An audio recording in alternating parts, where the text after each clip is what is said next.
Elizabeth Chappell, a lifelong entrepreneur who finally found my niche. After years of new ideas and jumping from business to business, I figured out how to turn a craft into a successful career. In 2016, I started a monthly subscription box for quilters. That little startup has grown into a thriving, multiple six-figure business that I am so proud of. As a published author, designer of fabrics and patterns being sold throughout the world, my favorite thing to do is to teach others how to grow a career of their dreams. Each week, you'll hear from me or from other guests who are creative entrepreneurs, so you can learn exactly what to do and what not to do to grow a career that's more rewarding and successful than you ever thought possible. If you're ready to turn your craft into a career that you love, I am so excited you're here. Welcome to the Craft to Career podcast. You are in for a treat. I have a guest on the podcast today who you are absolutely going to love. His name is Kwadwo, and I'll let him introduce what he does and who he is. But let me just say, this is an episode you do not want to miss. Pull out a notepad or write notes on your phone. You will want to remember. This is an episode you're going to want to come back and listen to again and again because it is packed with so much information and value. I cannot wait to dive in. Before we dive in, just an ask. If you have not left a review for the podcast, take just a second to go do that. It can mean the world to another entrepreneur who can find this podcast. It can change their business, the trajectory of their business and success. So if you can pay that forward, I'm going to read a review from Janie Brady. She says, I love listening to this podcast while in my sewing room. Elizabeth does an excellent job diversifying the topics and guests she provides for her listeners every week. Many of the people I follow on Instagram are people I have met, in quotation marks, virtually through this podcast. And I love that I can continue to learn from these people even long after their episode is over. Each episode is a gift that truly keeps on giving, whether you are just thinking about starting your creative career or you are a seasoned business owner. This podcast will provide you a wealth of knowledge and benefit you wherever you are on your creative journey. So thank you, Janie Brady. And I really do believe this episode that we have from Kwadwo is one of those episodes that you are going to love and revisit over and over. So let's jump in and let me introduce you to Kwadwo. Kwadwo, I am so excited that you're here on the Craft to Career podcast. For our listeners, can you introduce yourself and a little bit about what you do? Sure. And thank you, Elizabeth. So my name is Kwadwo, and I am an online course consultant and a Facebook ads manager. And all that means is I work with online course creators to help them, fix their marketing, their sales, kind of flesh out their team so they can reduce their overwhelm and increase their impact and profit. And Facebook ads does play a part in that. And so I have like a small boutique Facebook ads agency that runs ads for the same audience. Very cool. And I wanted to just clarify for my listeners, we had kind of talked about this before.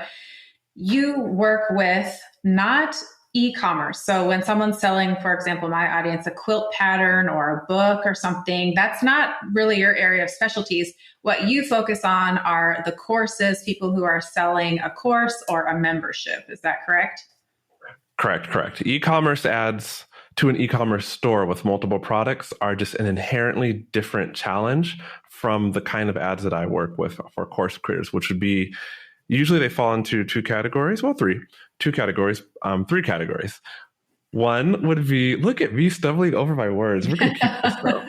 So the first category would be running ads to a lead magnet to grow your email list, the exchange of somebody's name and email for the value that you provide for free in a lead magnet, because as the email list grows, so the business goes. That it rhymes. And then the second category would be, all right, so now that your email list is growing and you want to bring more members into your membership or sell more of your course, then you're usually looking at launching that course. Typically, though, there are other models. It could be like a webinar or a boot camp, or a 5-7 day challenge. And you run ads to, or I run ads to for my clients to get registrants for those launches. And then the third category, which represents the minority of my clients and is also the hardest to do would be a something called an SLO type of funnel ad. All this means is we are sending paid traffic to one product. And that's okay because it's not like e-commerce where you have a website and a bunch of different products, but we're sending traffic to one product, usually a lower cost product, could be $27 to $37. But then that product has an order bump, which is just like I'm drawing on screen though you can't see me, the dotted line box around the little button that you click. It says, hey, would you also like to get this extra thing? And so, the order bump might be another $10 item. And then maybe on the next page after you purchase either the main product or the order bump plus that product, there's an upsell into, a limited time offer. You can get my full course for 20% off. So that's like a SLO funnel, stands for self-liquidating offer. And the concept there is that you start with a low ticket offer, you run ads there, and you're able to make a profit based off of the average cart order value that people are buying from those ads. So those are the kind of ads I do. So I'm very curious, when someone has a business, a membership or a course, at what point is it worth them paying for ads? Because, and I ask this for a couple of reasons. One, you never know if you're going to get your money back, right? It's always there's things that can help with it. But if you're at the beginning phase and money is really tight, like when is this a good investment time? I would say if you're at beginning phases and the money is tight, then that's probably not a great time to invest in ads. When do you invest in ads? Number one, when you know that your product it's proven that it has sold organically. And the good news is that there are a few ways that you can sell something organically, like one, to your email list, two, social media, right? Especially if you have a product that's visually attractive, then let's go ahead and start to advertise that in Instagram stories, advertise that in Facebook stories, be posting that on Pinterest, right? And then three, and not a lot of people talk about the third one, which is if you feel like your social media and your email list is small, then how about branch out and start collaborating with somebody who is, let's say, selling a product that serves your same niche, but the product is not competitive with yours. Then you can show up on video with them discussing various challenges that your ideal customer avatar, the person who you would like to buy your stuff, has. And you can grow your email list that way through collaborations. You can grow your Instagram account, your social media through collaborations. And so make sure your product is proven and you see some level of profit there before you start to push ad money and use that to drive your product sales. Because like you said, Elizabeth, it's not guaranteed that ads will work. And so the last thing that we want for you, the listener, is to take $1,000 and just throw it to Facebook on the altar of Mark Zuckerberg and see if it will just magically work. You need a proven offer first. Does that help? Yeah. And when I very first started running ads a couple of years ago, okay. Yeah. I actually started by trying to grow my email list. And it's good. And it was helpful that I already had an email list. So I think using, the free platforms, like you said, find what's working, what's sticking, what's resonating. And then I took a post of mine that was doing really, really well, and I just added money to that. I knew that image was resonating. I don't know why that over another one, but it just was. And that just went like wildfire. So is it a good idea to grow an email list with Facebook ads? Absolutely. It's a good idea to grow an email list. And you just shared the perfect approach. So let me take what you said and just add a little more. Mm-hmm. You had a post that was doing well organically. And so you put ads behind that post. For the listener that isn't quite sure yet what content would attract the right sort of leads, like they can do what you did and look at well, what are the challenges that their ideal, person they would like to do business with experiences, and they can practice online in organic Facebook and Instagram Reels, speaking to those challenges. And then, just like you identified, oh, this post is popping. All right, I'm going to put ad money behind it. Great. So then go into Ads Manager, make sure that you choose an organic post that combines well with your lead magnet, and then start sending traffic to your lead magnet page. And ideally, though, disclaimer, the cost per lead and the prices per lead differ between different niches, but like ideally you could get leads opting in for your free lead magnet between $2 and $3 per lead. Okay, because I was doing like 25 cents per lead, which I remember. Whoa. Yes, but also it was a few years ago. I feel like it's changed, right? Slightly. Facebook is a marketplace, and so as there is more competition to show ads into somebody's limited Facebook feed, then the prices do go up. Now let's talk about 25-cent leads, shall we? Yeah, let's. So I typically tell clients $2 to $3 would be okay, right? If we get $1.75, now we're doing good. If we get leads that are under, let's say, 80 cents, that is an absolute home run. But I even challenge because I have a junior ad manager on my team, right? And so there was one client, her name is Franny, and she has a visual brand building business. That's not the right word. She has a brand studio. People go to her when they want rebranding and they just want their brand to pop, and videos and graphics and copy. And so what had happened is we were getting leads for her at a reasonable cost per lead, in the high $1 ranges, let's call it $1.75. And then I'm reviewing her account, and her leads have dropped to like $1 and sometimes 90 cents, And so the first thing I did, which is what I want you, the listener, to do too, is if you see leads, if you happen to be getting leads that are 40 cents, that sounds awesome.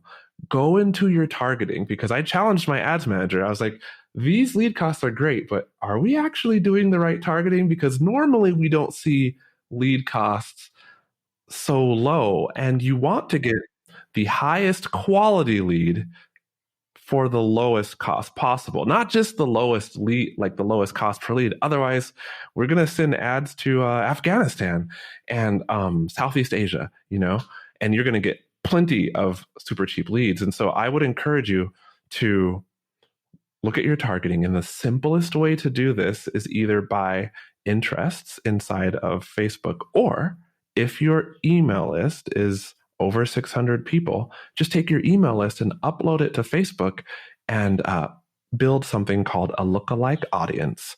You can Google it, but basically Facebook will look at the people on your email list and then give you an audience of 1 million to 2 million people who are just like them that you can show ads to. And of course, make sure to choose the countries that represent folks that are buying your product anyway, and you'll be off to the races, so to speak.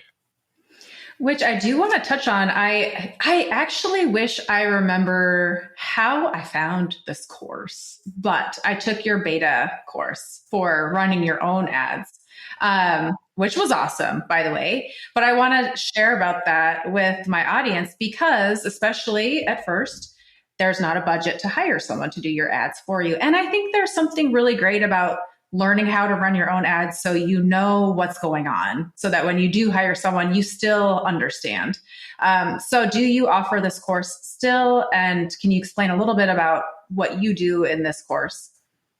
Yeah, I do offer it still. And thanks for mentioning it. It's great because, well, look at the name. It's called the Lead Gen Cheat Code. And while plenty of ads courses just talk about like, theoretically, here's what you should do, and here's like the concept, this is not that course. This is me taking my knowledge, or I took my knowledge, it's already in the course, as a Facebook ad manager, and just outlining step by step. Here is the best way to set up your ads. here's what you do when your ads aren't working right. And by the way, there's like, 5 different ways it could go south. Sorry, but this is ads. And here's what you do in each of those scenarios. So picture the same kind of internal training that I would give and like quality control for like my junior ad manager on my team. And I just took that and distilled that information in an easy to learn and absorb way for you, the listener, if you're interested in running your own lead generation ads, not sales ads, because that's completely different and a lot harder. But if you are interested in growing your email list and you want to be able to test like me and then lower your cost per lead in the same way that I would for clients, it's the lead gen cheat code. And I'm guessing you'll find a link for it somewhere in the description. Yeah, in our show notes. So what is the difference? Why is it so different to do lead gen versus sales ads? Because in my mind, I don't know the difference. So enlighten me. Well, I love lead gen ads because they're simple.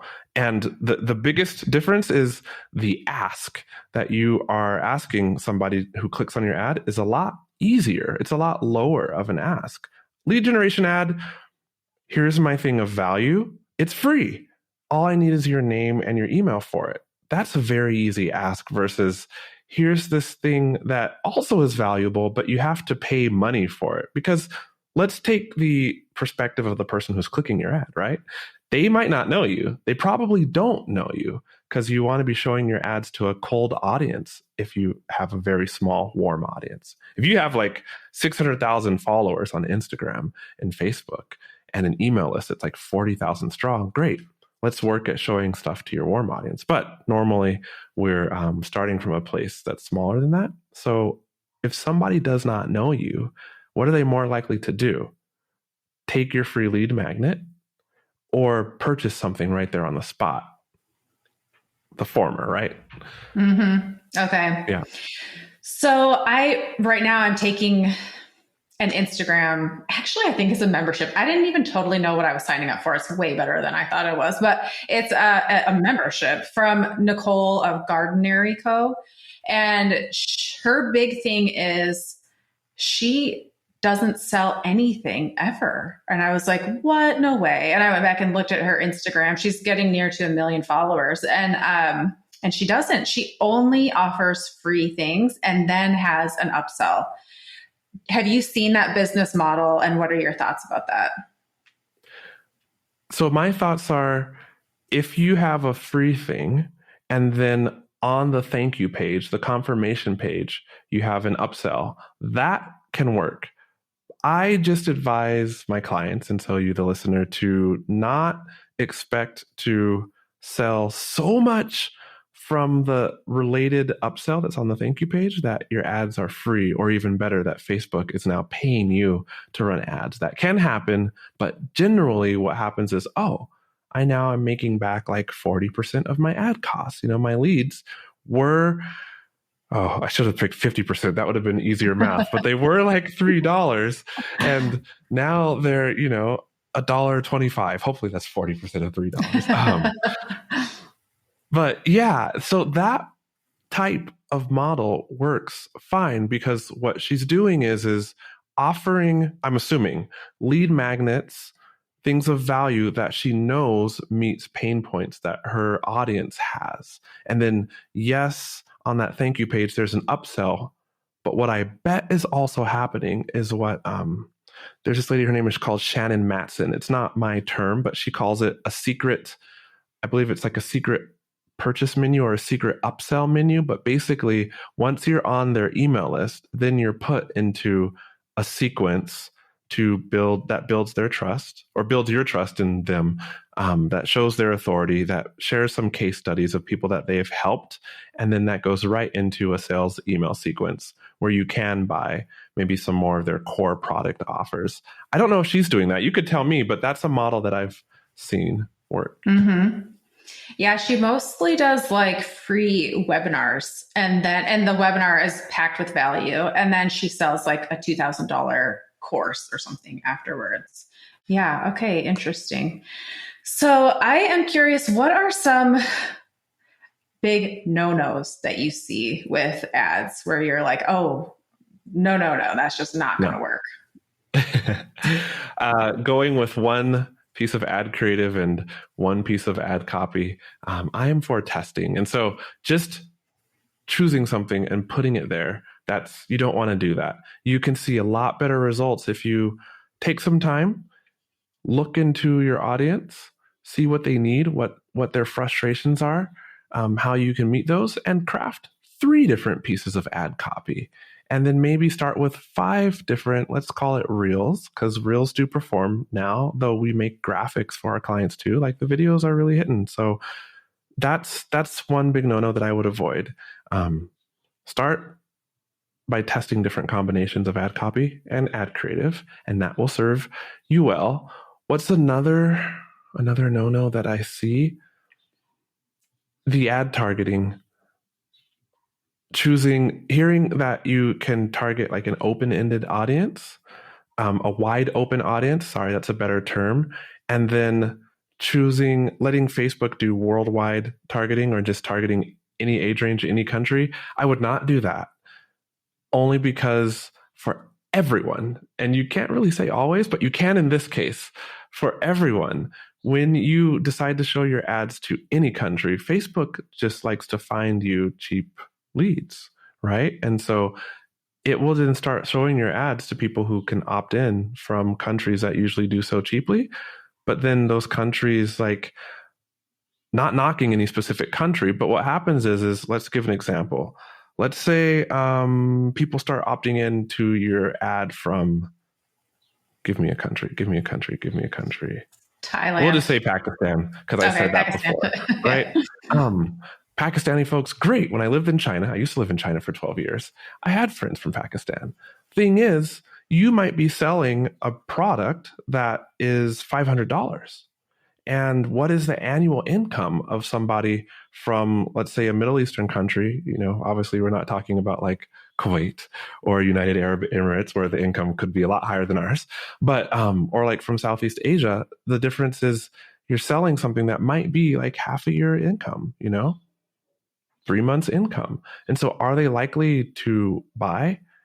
Probably not. And so one thing that you want to make sure you're doing is showing ads to the countries that have people who can buy your stuff. Normally we call those the big 5 countries, just because like they represent Western countries that have like the biggest purchasing power and like the habits to buy things online. So that could be the United Kingdom, could be Canada, could be the United States, Australia, and I think New Zealand is there. And some people like to show ads to Ireland. So pick your countries and ideally pick your age range, and then you can have like a wide open audience and let Facebook do the rest for you. I think we'll stop with those 2. How does that sound? Okay. Yeah, that's great. I would be curious to hear some case studies. You talked about, I think it was Fran, some of your clients, that what they offer, like why is it going well? What do they offer? And I'm thinking specifically, things that I know of. One, the niche, which goes hand in hand with knowing your demographics. So you don't just want to throw it out to the entire world. Sometimes people are like, oh, I'm going to offer this and that and this. But I would love to hear from you. What do you see when someone reaches out to you and they're like, oh, we would love for you to run ads? What are things that you can see from a company that you're like, I would love to work with you because I really feel like this is going to go well? That's a great question. So on my application form for ads, one thing that I love to see is somebody who was already in business for 3 to 4 years, because the struggle. When you first start out, you're figuring out your messaging, you're figuring out who exactly wants to buy my thing and does the thing that I sell really help them, and you're getting the feedback, you're tweaking your offer. And I think, what is the stat? Like around 80% of businesses don't make it past the first year. And so just by having several years of longevity, that means that their product is proven. And so that's something I like to see. You want to know a few case studies? Yeah, I would love to. So when I see a product that sells, ultimately it comes down to the offer is just dialed in. It's amazing. The value is clearly there. The value is probably 10 times greater than the cost of the offer. And what I see commonly is that that business owner has invested a lot of their time in understanding their client.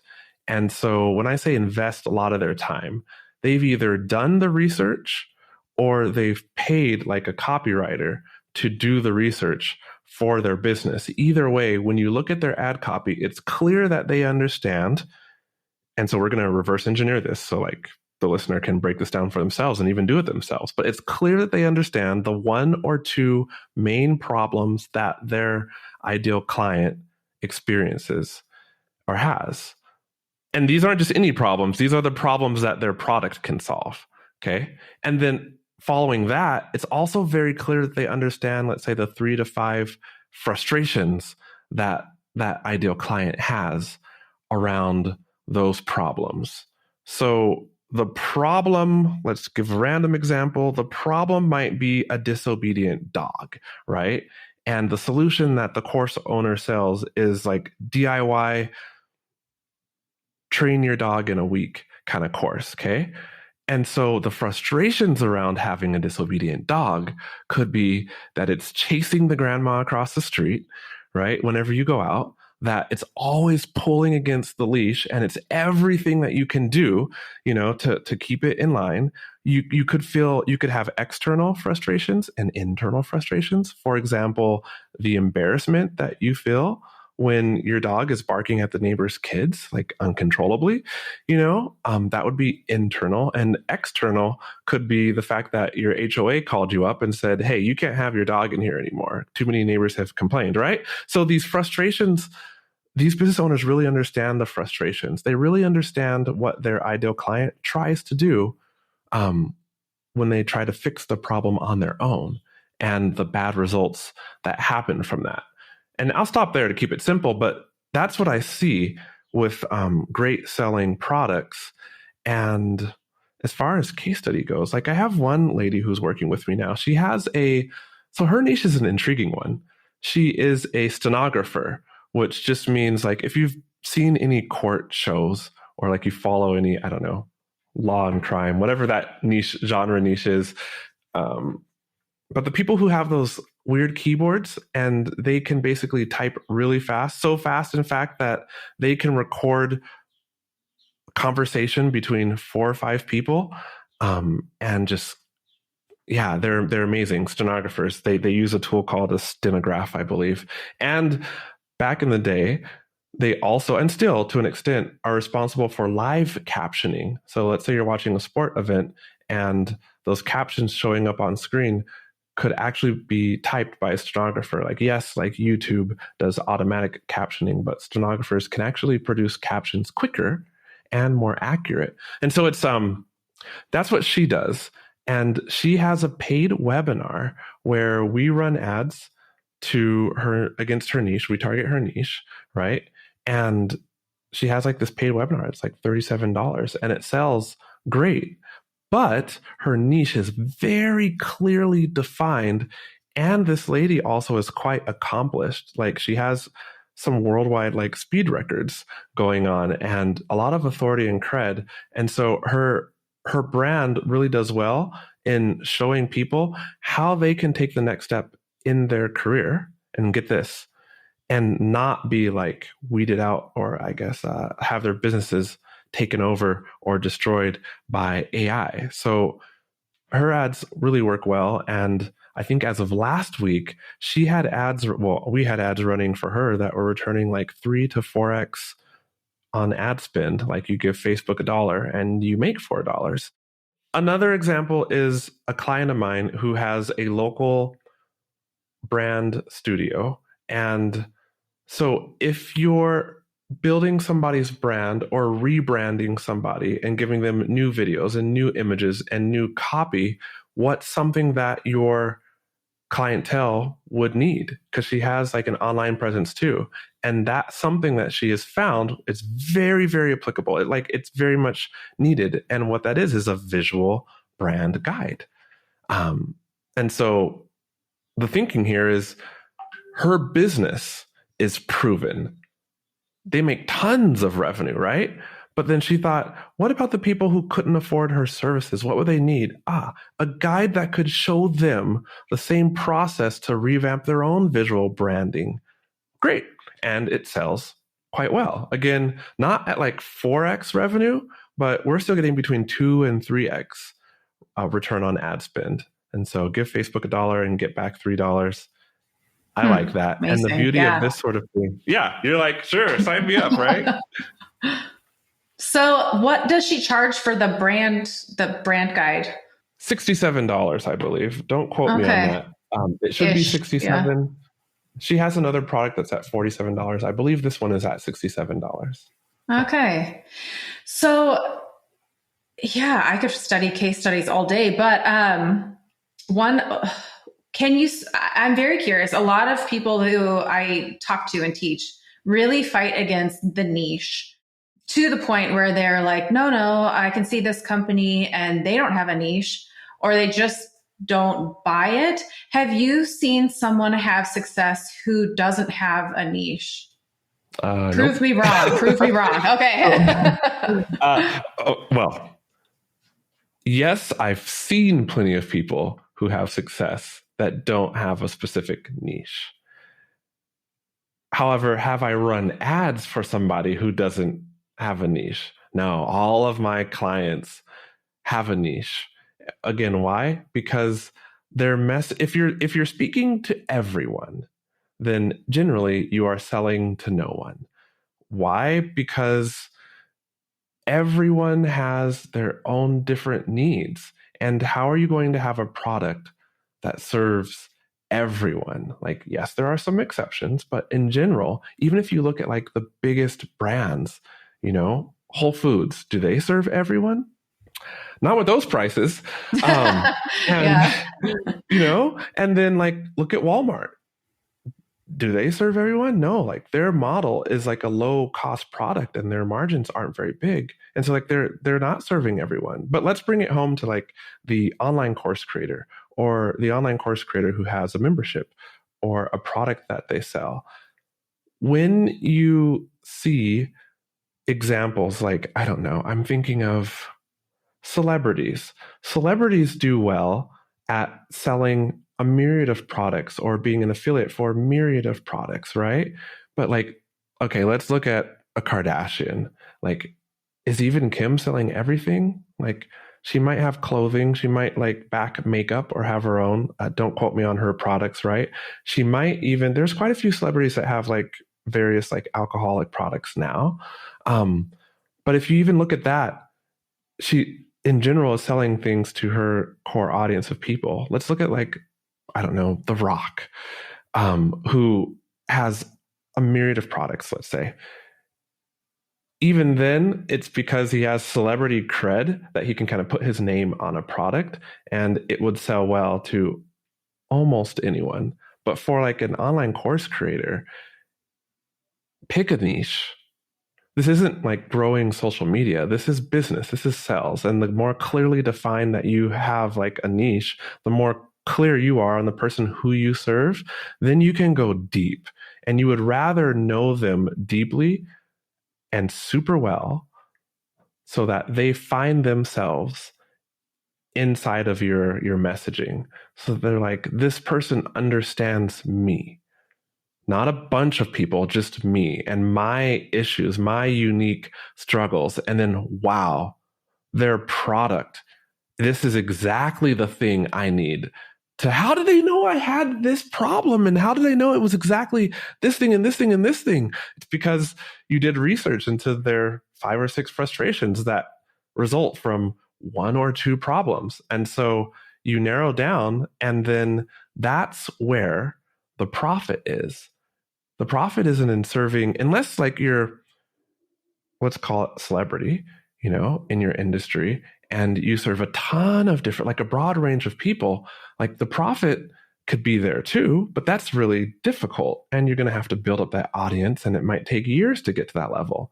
But if you are ultra niche, and you really understand the person who you want to buy your stuff, that's when you can charge a premium for it. because you have like a product that helps them the exact way they need to be helped. And it's clear that you understand them, and you have plenty of examples of people with the same kind of issue that they had that you've helped. And then all of a sudden they're like, this is exactly what I need. And because they have that problem, then you can charge more for the solution. Make sense? Which, yeah, I'm curious. So I have in the past, I've hired a copywriter, and I mean, clearly you know your stuff, right? So she did some market research for me. I guess that's normal. So you mentioned if you have a copywriter, they will do some research and get the wording for you. Can you share what that looks like? And if you have copywriters that you work with that you want to give a shout out to? Okay. Well, shout out to Lisa, who is, I should say was, for full transparency, because I taught her how to do copywriting, which I learned from somewhere else. And then she became quite busy. So now I have more of my copywriting done in-house. But still, shout out to Lisa. She does still take projects, and she's very good. But why is she good? Copywriting is part talent. You have to be decent with the written word. But truly what I believe, and what she always did, and what I loved about the process that got and gets still, because we still use the same process, good results for the clients, is research. Let's say she stalks people around the internet. Now people are like, stalks, that is a very bad word. Like the connotations there, right? But Right. It's true. You're smiling. When you get that video podcast, people can see you smiling. Yeah. So what do I mean here? Stocks. Let's take an ICA, ideal customer avatar, the person who, like, you as a course creator want to do business, right, with. How do we find their pain points and the problems? Well, we stalk them. We go to Reddit and we search for the niche or the kind of product or the problem. It's not that hard to find people whining, and you can find lots of whiny pants on Reddit. I'll leave it there. And so once you find like an area of Reddit, then you can start to have an Excel spreadsheet. Let's say one column is complaints, right? And you just start copying and pasting their words that you found into the complaint column. Then you go to Google, and here's one that is very effective. Let's say you serve quilters. How about that? Good example. And you on Google type in the best books for quilters. Okay. And then Google will, in like the first row or whatever, display of search results, to give you a bunch of books, and take those names of the books, write them down somewhere or in your Excel spreadsheet, and then go to Amazon.com and type in the titles of the books. And then go to the review section. And in the review section, you will see people complaining. So go find those complaints about what needs. Usually it's, I bought this book and I thought it would be that, but they didn't even talk about gold. Put that into your spreadsheet, right? And then go to YouTube, for example, and start to ask questions surrounding the problem that you solve. Like, it could be how to do a back stitch without it falling apart. I don't know. I don't quilt. Nice. But I did so. Nice. Yeah. I did so in home ec class back in college, and I learned the back stitch. I could still do it. Not that it will work well. Anyway, and so look at not the description, but let's say you find your back stitch video, and then you go to the comments, and you're looking for videos that have lots of comments. So probably from bigger channels, but either way. And what are you looking for in the comments? You're looking for not just the pain points, but, the hopes and dreams. Like, oh yeah, I learned this and I can't wait to make something for my grandmother. Or I really needed to learn this because I've got a baby boy on the way and I'm making something for him. And what you're doing is you're stalking your folks around the internet, and you're compiling this Excel spreadsheet or Google Sheets, because Excel's not too shareable. And you have the problems that they face, and then you narrow those problems down to one or two that your product best solves, right? And then you have their frustrations and you have their words. it's okay to go find a bunch of people's words. Like, it's not plagiarism if you find a bunch of people's words and then you look for the common themes and then you start to use those words or issues in your problems. That's the best way to do it. And then, their hopes and dreams and desires. Why are they trying to learn the thing that you're teaching or make the thing that you're teaching,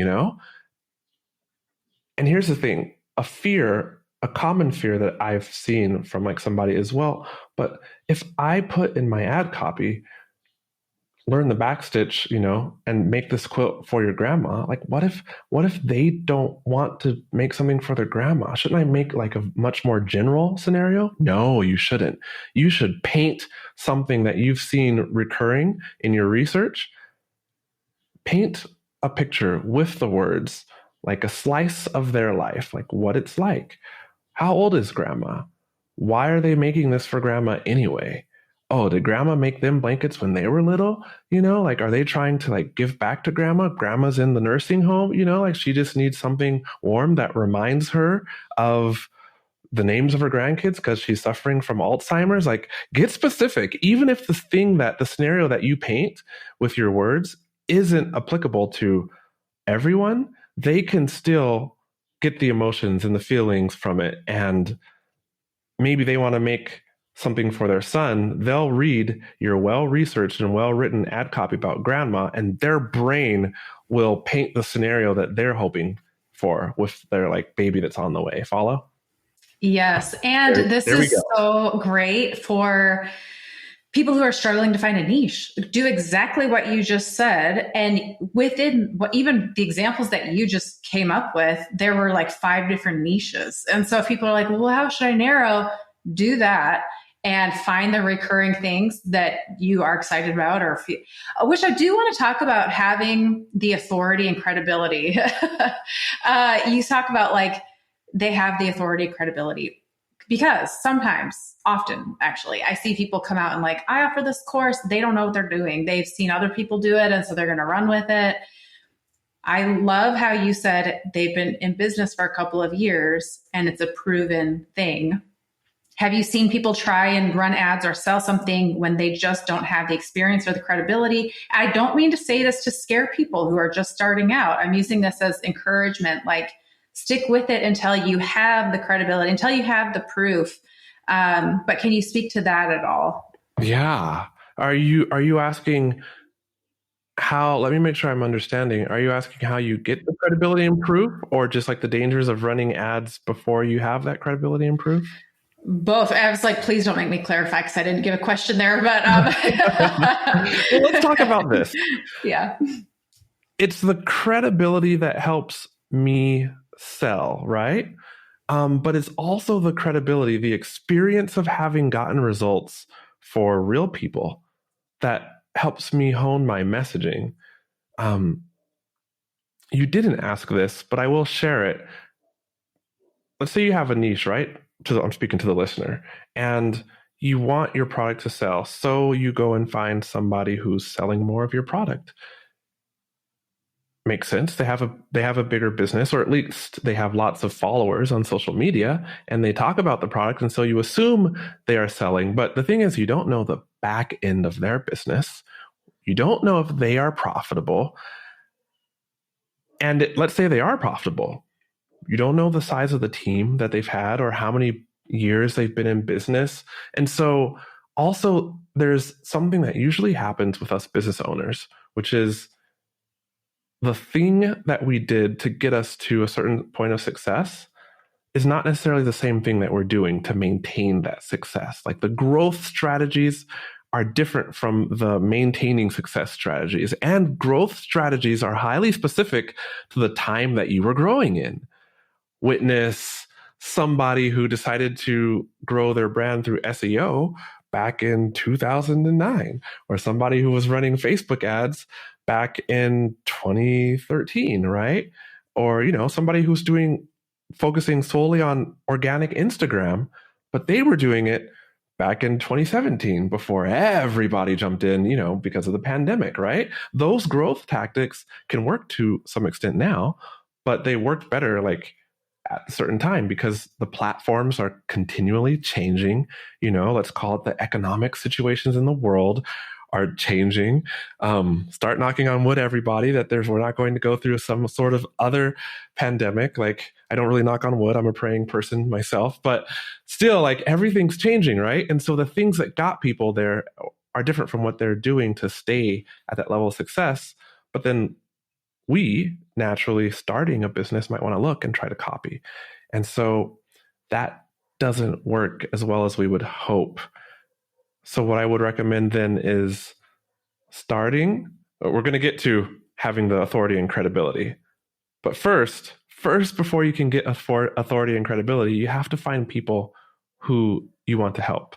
And so you didn't ask for this, but the short explanation here is don't just make something and like a course and then expect people to come running, even if your course is great. I've been there, I've done that. I've poured a summer of hours and hours and hours into creating a course and nobody bought it. Even on a very recent episode of my podcast, I shared like a couple of failures.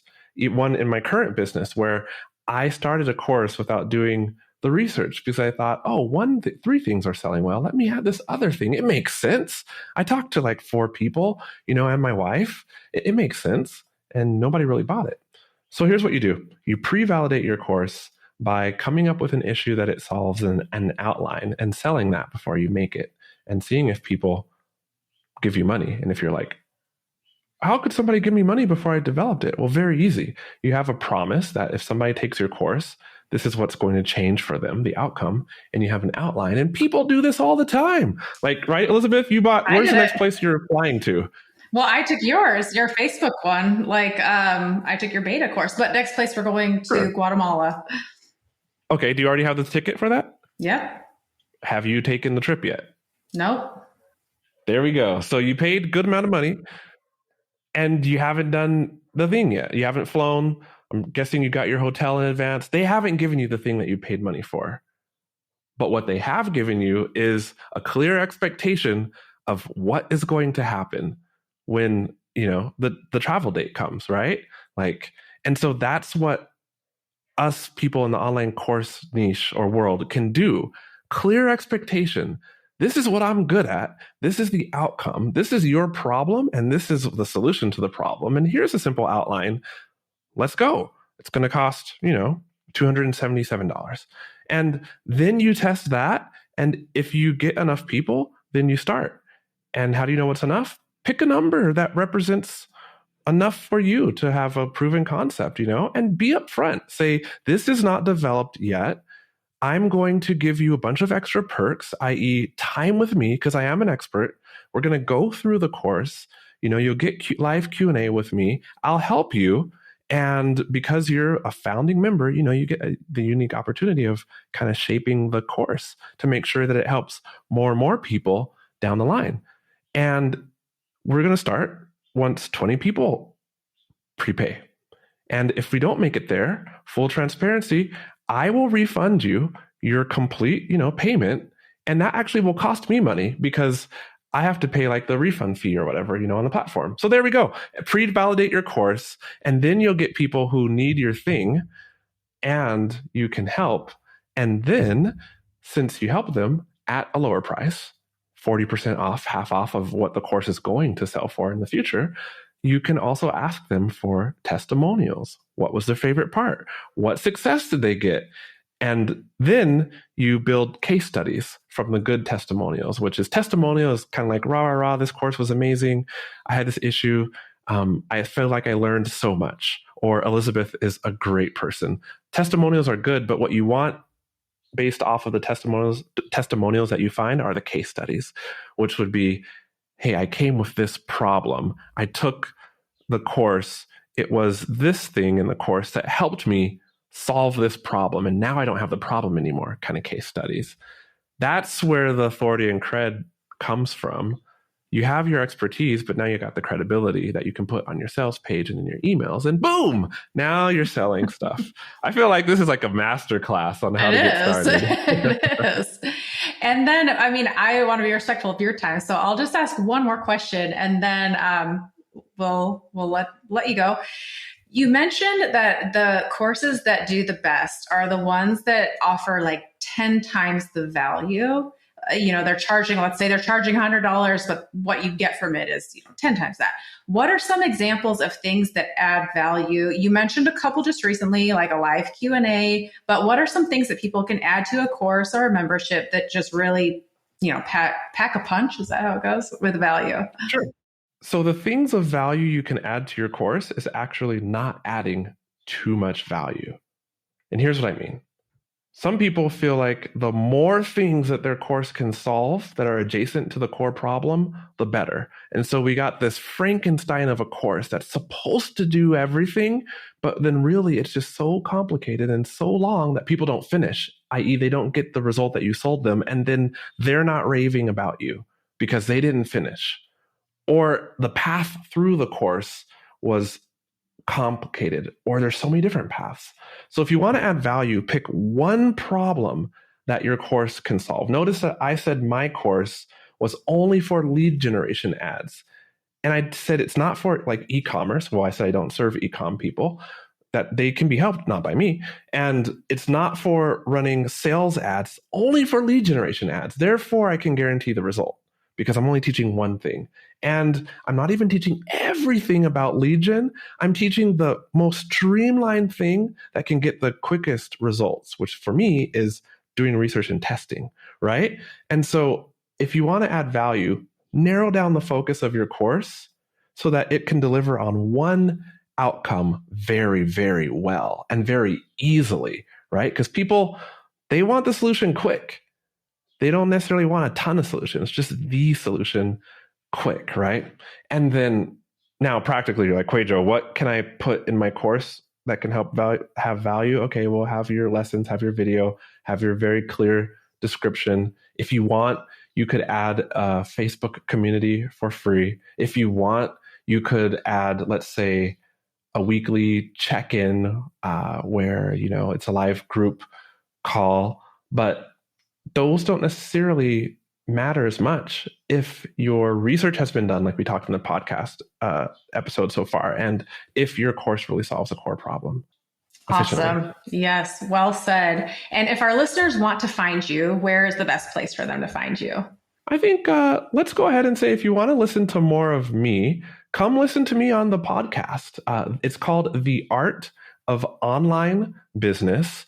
And I, on that podcast, serve online course creators and online membership owners primarily with tips and tricks and strategies that can help them grow from a low six-figure business to like $900,000 in revenue a year. I just like that number because everybody says 1 million, but we get strategies. I interview other people who are experts in their niche. And I also ask like behind the scenes questions about how their business is really going. And so if you want more Facebook tips from me, if you want to learn about people who are experiencing lots of success or growing and even understand like their failures inside of their online businesses, then it's The Art of Online Business, because it is an art with lots of strategy behind it.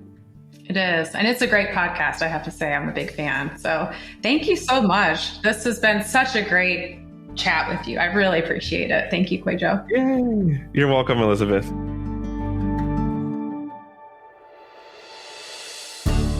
Kwadwo, thank you so much for being a guest on the show. What an awesome episode with so much information and knowledge. I know I will be listening to this over and over again. This is like a tip of the iceberg. So definitely be sure to go and check out the podcast, The Art of Online Business, with Kwadwo as the host.